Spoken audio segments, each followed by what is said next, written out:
Bonjour, aujourd'hui nous allons parler de la discipline positive. Votre enfant ne veut pas finir son assiette, aller se coucher, se laver, ranger ses jouets. Vous avez tout essayé. Explications, punitions et même laisser faire. Face à ces refus, vous ne savez plus quoi faire.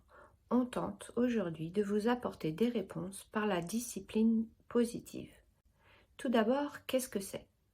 La discipline positive est une approche de coopération par une discipline ferme et bienveillante. Attention à ne pas confondre bienveillance et permissivité.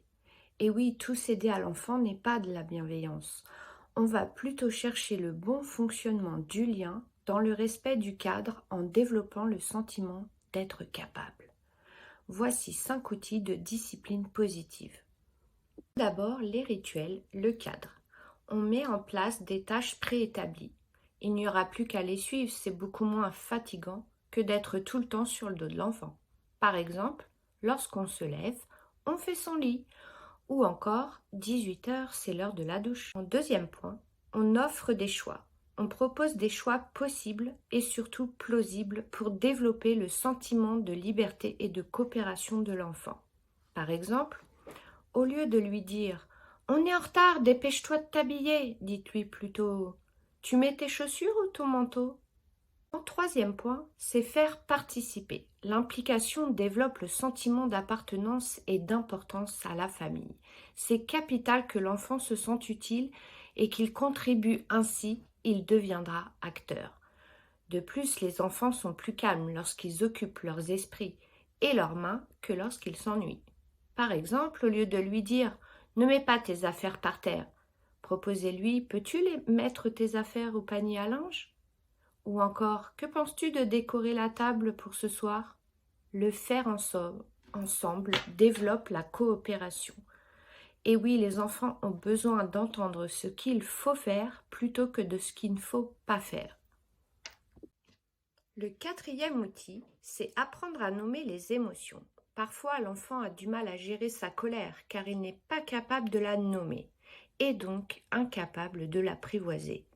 Par exemple, on peut aider l'enfant à apprivoiser ses émotions en lui montrant des têtes émotives.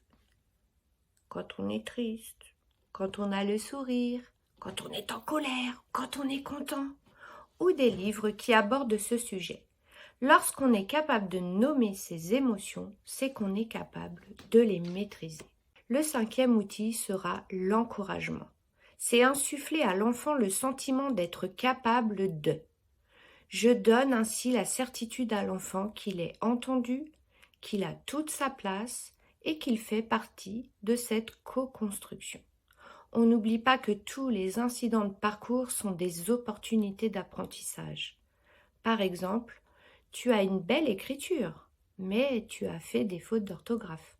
Ou tu as mis tes chaussures tout seul, c'est bien, mais elles sont à l'envers.